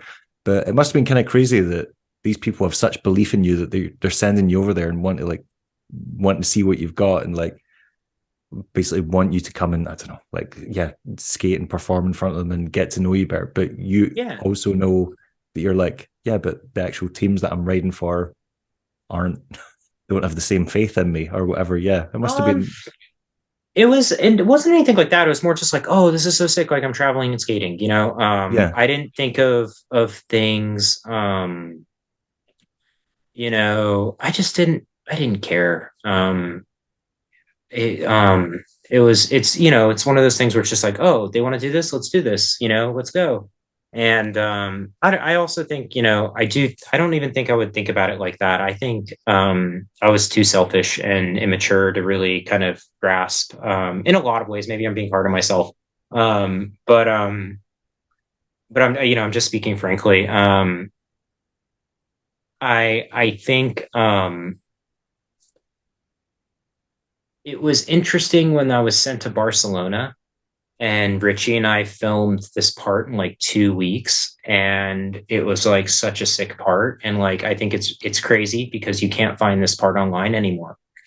Yeah, that's what I was gonna like. I tried to find some, because I do remember you being in Barcelona, but I was like, where? Yo, that part's so sick too. Was it during like the Powerhouse era? Yeah, and it was Neil Young, Cowgirl in the Sand. Like Neil Young's like so sick to me. And yeah, like Richie Eisler put it together, so you know it's fire. And like, yeah, it was like I can't find it, like completely bums me out. And like, yeah, that's what's interesting about it now. And like, yeah, I didn't think I saw it as that. It was interesting though, being out there and like, when I started doing those things, it was kind of clear to me that like this isn't why I skate. Like going to the Baltic Games and like doing a run there, you know, like whatever, you know. Or when I was in Ecuador, like performing, it was like, man, this kind of sucks. You know, they told us the governor would be out and we'd be skating, and apparently the governor hasn't been out, and we've been skating, busting our asses off for like an hour now. And it's like, now they want us to skate more. Like, I don't know if I can do this, like, you know. And just being kind of, you know, yeah, and you just kind of get pushed to the max, and you're not taking care of yourself, and you're not really sleeping at a decent place. It was just that aspect of it got really real really quickly, of like, I don't know if I, you know. And then it's like, well, Mark, you've done this your whole life, like you should be about this, you should be able to, you know, flat spin a fly box and put together a run and do all this stuff. And it's just like, nah, like I don't know if you're not passionate about it and that's not what drives you, you're like, well, what's the point? Like, I'm not getting paid, so yeah. It's like, if I'm either doing this as a job or I'm doing it for fulfillment. And if I'm not getting either of those things from this, like doing demos and competing in comps, why bother? Like, I mean, then you just end up partying, and like it's just like, and that's just like its own downward spiral in a way. But it's like, and you know, also fighting through injuries. Like when I was doing that Powerhouse edit for them, I think I had a partially torn quad or something. My knee was jacked. And like, yeah, you're like, you know, you're out in a foreign country, you're doing it, like, you know, the part came out sick, like all this and that. But like, you know, at that time I was young, I was able to do that stuff. And like, it's like, how long can you do something like that for, you know? Barcelona was incredible. It was an incredible experience, but it was also very last minute, where it was like, hey, do you think you can come out here in like 2 weeks? And then I didn't really negotiate much. And so like, it's weird when you're sent. The same thing happened with like Ecuador with Remz. It was like, you know, I get sent somewhere, and then it was like, oh, you're kind of on your own. Or, you know, at least with Power Slide, they had like the flat or whatever. Yeah. So you had someplace to stay, but like in terms of like food and like, and just like, yeah, per diem costs and things like that. Like there was never any like real structure to things. Again, like it was different if something was managed by Demetrius. Those were things were pretty much taken care of.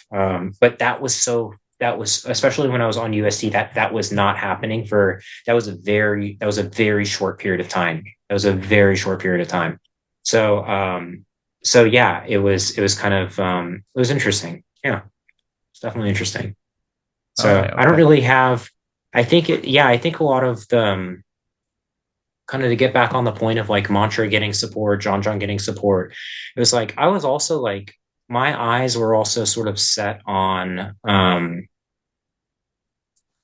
they probably had more of a goal oriented focus in terms of where they wanted to end up and how they wanted to be within the skating industry, as to where I don't think I had that in my I don't think I had that in me at that time.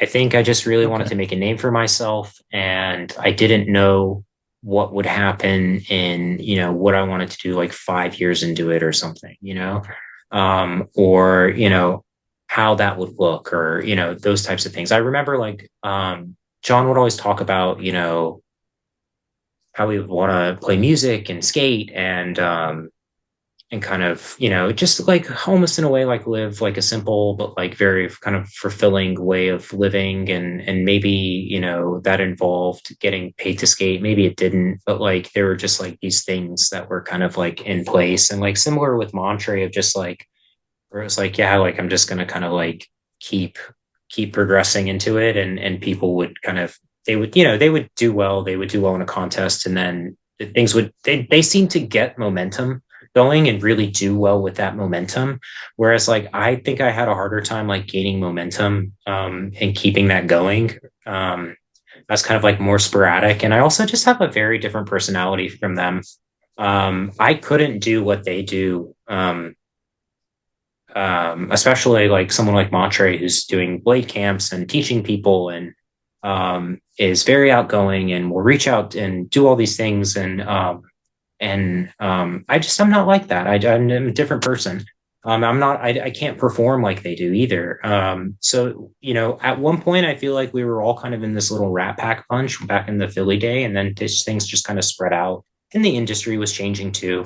So yeah, but no, I mean, I always felt like especially at that point that you had referred to with the Philly days and all that, like that we were in a similar sort of niche, um, kind of class. And I would throw Sizemore in there too. I would throw a couple others in there. Kind of, we're all kind of in the same age range. We're a little Yeah. younger than maybe the current pros, but we were kind of like, getting up in there. Um, and that's kind of how, I mean, I would agree with you. Like I kind of felt like I was part of that a little bit, but for whatever reason, I also think being in school and doing college was the big, the big thing, that was a major difference. Right. School would start and I would disappear, and because I'd have to be in Boston or Louisville or whatever. So yeah, and that was, yeah. So yeah. But it also seemed like you were quite heavily involved with Create Originals as well, because it felt like you were visiting those guys a bunch, and it felt like they really like were gunning for you as well. Or They was are, that yeah.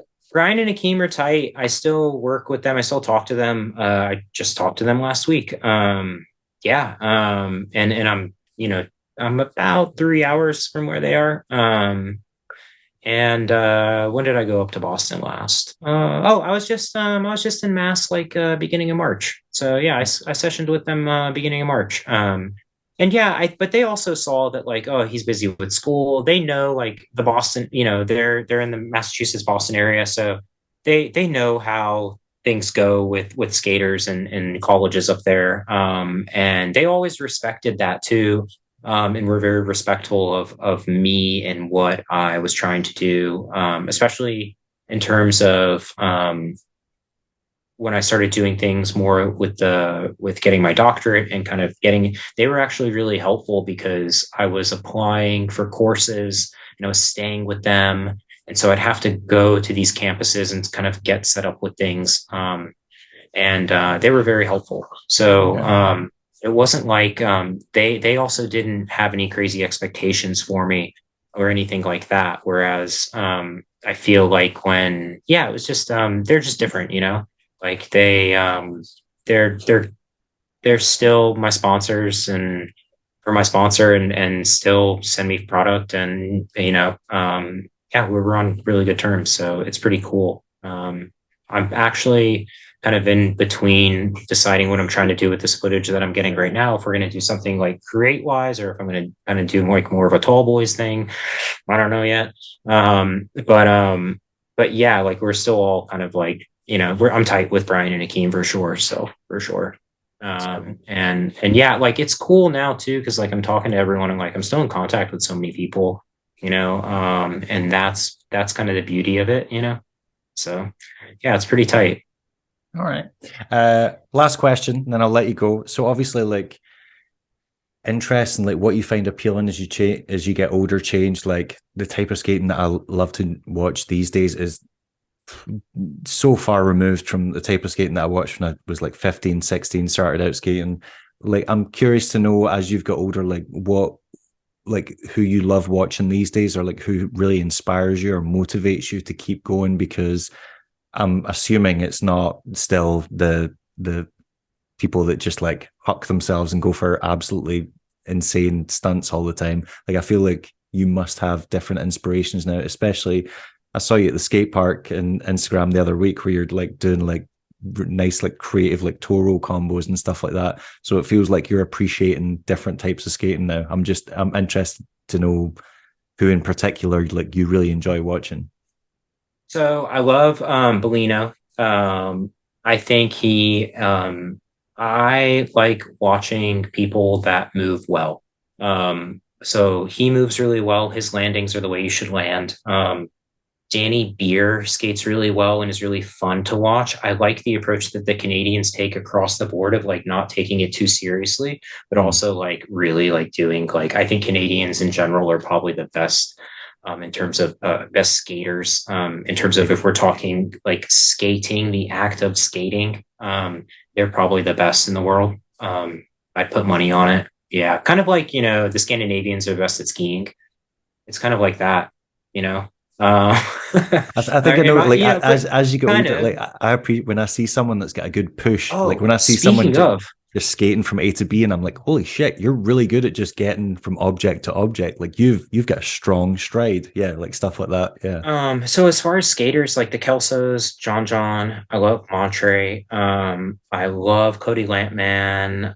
Cody Lampman, that's how you say it. Yep. I love who else do I like that's new? Kind of newish. I've always loved Sizemore. I've always loved Broskow. Who do I like? Who do I really like? I mean, honestly, I'll be dead serious with you. One thing that's like been really energizing for me has been skiing and the skiing culture. You had Kaya on the other day, and it's so cool because in 2016 I was in Breckenridge and she was there for the Do Tour, and I literally hit her up on Instagram like, "Hey, I'd love to meet you." And she was like, "Yeah, cool." And so we met up and we had like coffee and tea and like talked and stuff. And she like told me a lot about kind of where she was and at that point in her ski career. And it was just so cool. And I was just starting PT school. I think I was a year into it or something. And so yeah, I really like we're talking about inspirations like today.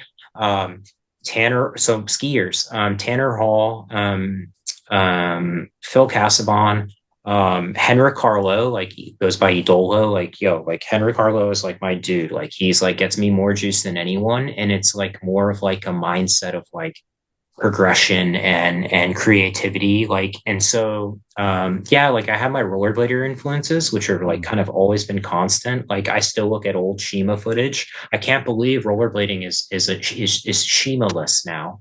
I had like a heartfelt moment about it the other day. I was like, there's no more Shima anymore. Like, what is this? In a way, like he's not getting covers of Daily Bread, and you know what I mean? Like, I know he put on his skates anyways, but you get what I'm saying. And like I still watch old Pat Lennon sections and shit like that. Like it's really like it gets me going. But yeah, who else do I really like? I'm trying to think. There's not too many, honestly. Like I'm not trying to like put anyone down, but like you have to do a lot to excite me with rollerblading. Like I have if it's going to be something small, it has to be something really cool.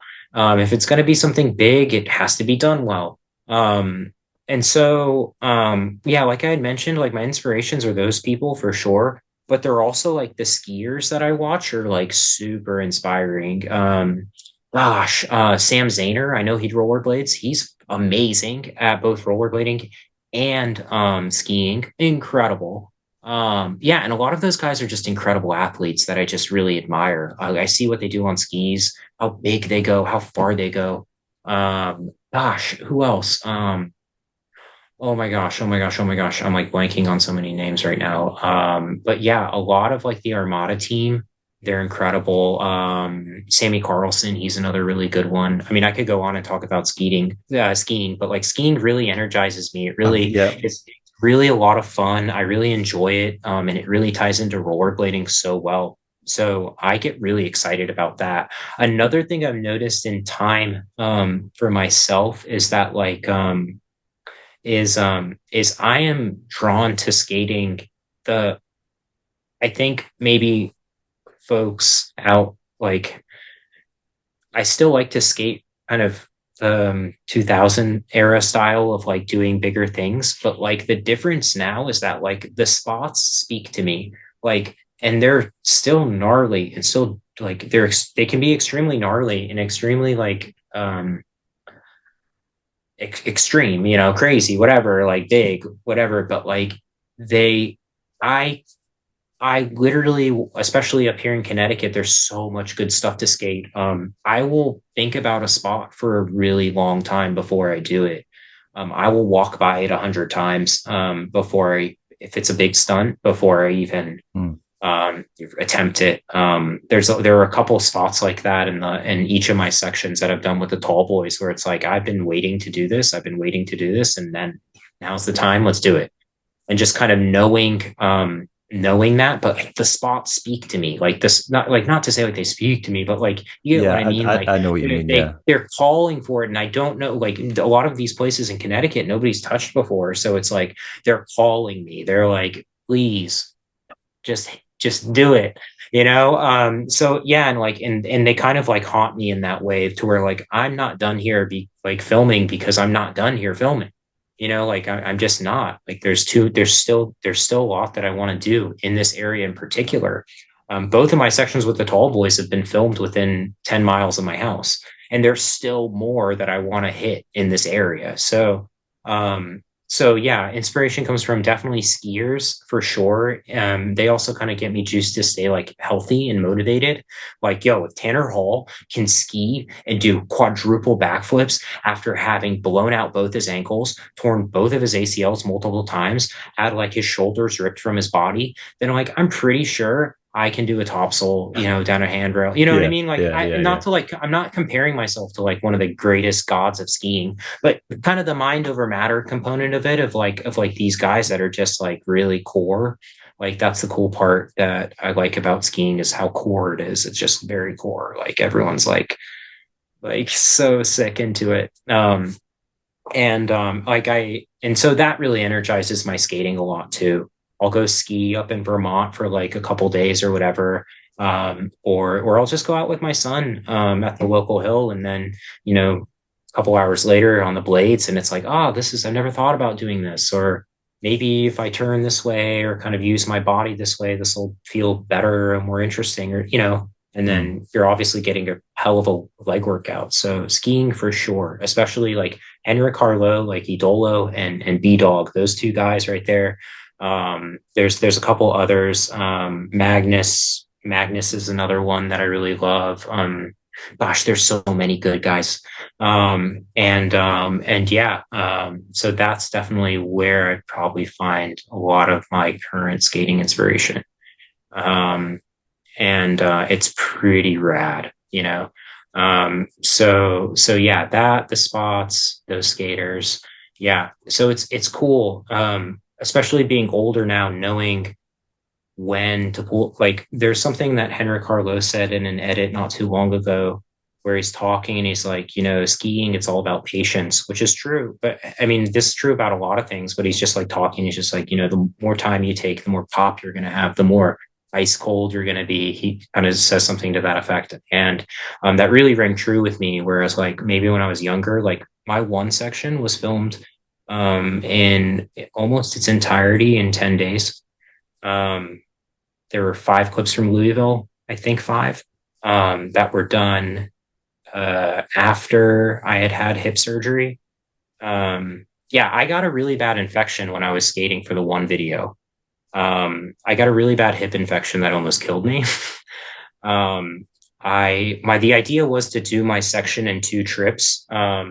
To do one trip, get the bulk of it done, and then do a second trip, and that's when they did all the whole one video intro. Yeah. And I showed up in California, and like my leg was sore.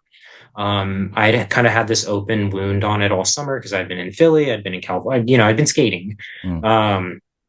And just that one spot on your hip that always kind of just opens up again, get scabs over, opens up again. Anyways, it ended up getting really infected. So I'm out in California on the second trip filming. They're doing the one thing, everyone's there. Frankie 540s over Arlo. It's epic, incredible, like so crazy. But like I'm just not able to move. And I wake up the next day and like I wake up in the middle of the night, I'm like shivering. I was having increasingly difficult time walking, and like it was funny because like the day I show up in California, I call my parents. I'm like, yeah, I'm gonna stay out here. Like I'm gonna drop out of school this semester. I'm gonna stay out here, and I call them like 24, 48 hours later. I'm like, I don't know what's going on. I'm running a crazy fever. I can't move my leg. They're just like, come home now. And so Jeremy Soderbergh gave me a ride to the airport from wherever the session was happening. I took a red eye, and as soon as I got off the flight, my dad rushed me to the hospital that he worked at. Within like 5-10 minutes, I had a team of surgeons just standing over me. I was on IV antibiotics. So I had a really bad hip abscess, I was about to go septic. So what that means is I was probably like less than a day out from having some type of like crazy organ failure or something crazy. It was bad. I had fevers to the point where like I was hallucinating in the airport, and it was really bad. It was really, really bad. So anyways, I was in the hospital for a week. I was on IV antibiotics for a month, and then I finished up the rest of my section. And like at the time I was 19, I didn't really care. I didn't really know, but I swear to God, like my dad has never been that worried about me ever. He knew it was really bad. He was in the hospital. Nobody visited me in the hospital except for my dad, and he was there every day. And yeah, I'll always remember that. And yeah, it was gnarly. It was crazy. They took out a lot of muscle and a lot of fascia and sucked that infection out, and it was nuts. It was crazy. Now that I know what was going on, it was insane. It was insane. How bad it was and how long I waited. Because I could have had like a hemipelvectomy. Like they could have had to take everything from my pelvis down. If it had gotten in, I had working in the trauma center. I'd seen that. I'd seen that with young people, people my age or whatever. So yeah, that was interesting. So anyways, now because I'm filming and I can take my time, it's sweet. It's so beautiful because I can just be like, hey guys, meet me tomorrow. We're good. I make sure I do like my little warm up or whatever I need to do. I can make sure I'm in mentally where I need to be, and and you sort of minimize risk and can do these things. Like now in particular, like I know, like, all right, if I'm going to be doing, if there's a big roof gap, like a huge roof gap I want to do, and I tried it, but it wasn't, we got kicked out.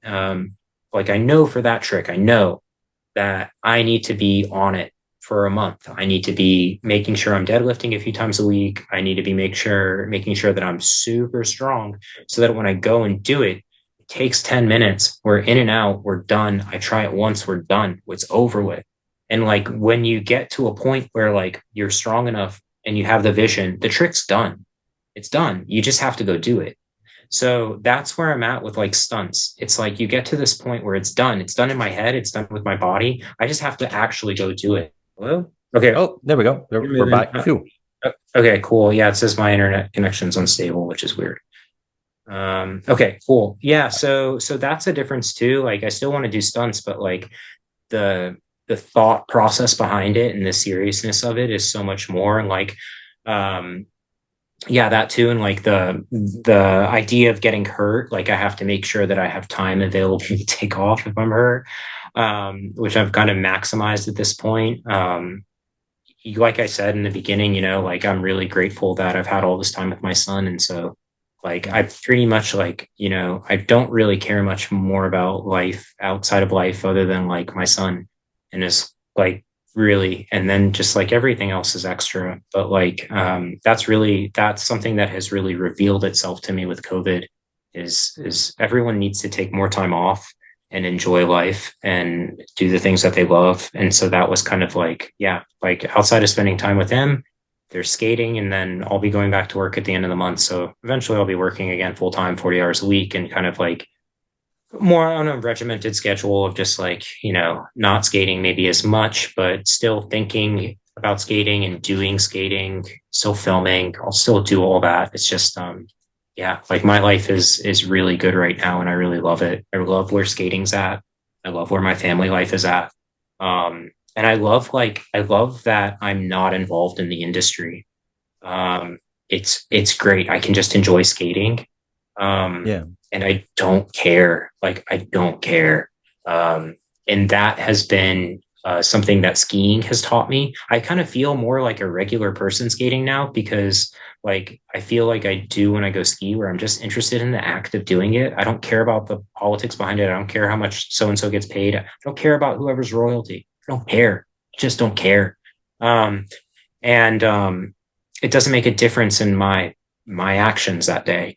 Um, and and so I feel like skiing kind of rebirthed that for me with skating, where I can just go out and enjoy it, and it's so sick.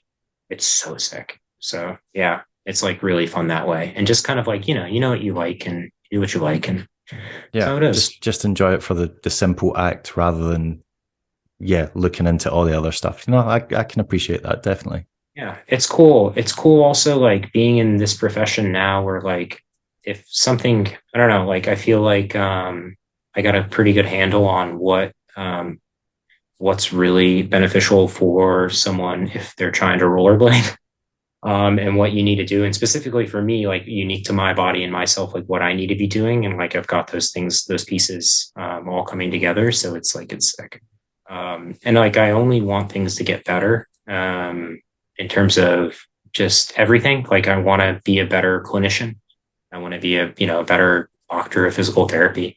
Um, I want to be, I'm always trying to be a better dad, and I'm always kind of playing around with my skates and just figuring things out. And so it's just really, yeah, it's kind of just this, I have a really positive force in my life right now, and it's really cool. And I feel like this is the way my life should be. And I should be doing this more into the future. So I feel like, it's sick. Like it's really sick. It's sick to be able to skate as much as I do, to be able to spend as much time with my family as I do, and to be in a profession that complements skating is pretty sweet, to have an injury and know what to do with it, and be able to really make sure, you stay on point.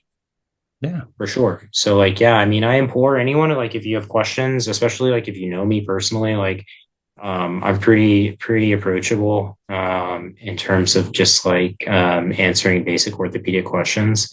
If it's something I think I can answer, usually I can give people a decent rundown of what's going on. So which is cool. I don't think I would have been able to say that 5 years ago. I don't think I would have been able to say that had I not been working at the clinic that I work at now.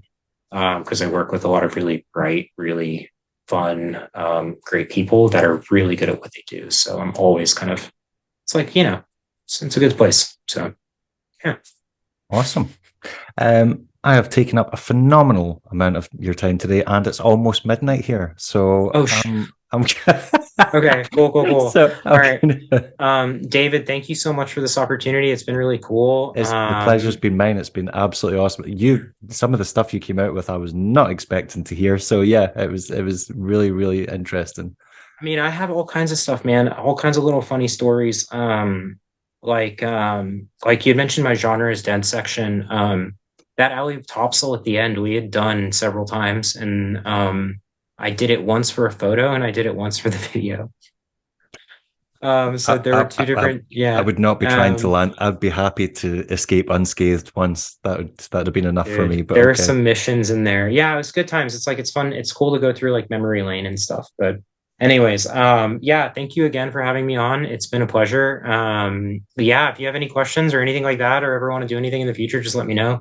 awesome. Will I'm, do. I'm pretty, yeah, it's pretty funny. Like I was like, um it's so cool because like before this it's like I'm running around with my son, and then like you leave this little room I'm in and you just see like art on the walls and things like that, and like little hints of skating in my house, but mostly just like a lot of like fun family stuff. And like it's cool to be able to like share my experiences and go through things, and just yeah, it's funny. It's cool. It's a really like rollerblading is really special. It's its own thing. And I think we should all sort of take a step back and just kind of appreciate it for what it is. It's not going to die. Things change, we adapt. But like, I don't know. I don't ever want to go anywhere. I'm not going anywhere. I'm not going anywhere. Like anyone that I think one thing that like one reason like I kind of started my Instagram, and also I feel happy to talk about things with others now is I know I'm not going anywhere, and like I'm just going to try to keep leveling up in all aspects of life, and like skating being one of them. And it's really fun. Like so I think we should all take a step back, have fun when you skate, you know spend time with the people you love, do the things you love, try not to worry too much about work, and enjoy life. Those are That's my very, like very that's it. good. Those are good parting words. They are like, yeah, like if the whole reason we get into this thing is because, or stuck with it, is because we're passionate about it. Don't let the other elements of it, whether it's the industry or the politics or whatever, spoil it for you. And if they are spoiling it for you, maybe it's time to perhaps not Yeah, focus on them as much. Yeah. yeah, reassess. Anyways, but yeah, David, very nice speaking with you. You I too. hope you have a good night, and yeah, thank you so much for having me on. It was such a pleasure. Awesome. Thanks very much. No problem. Peace, Bye. man. Bye.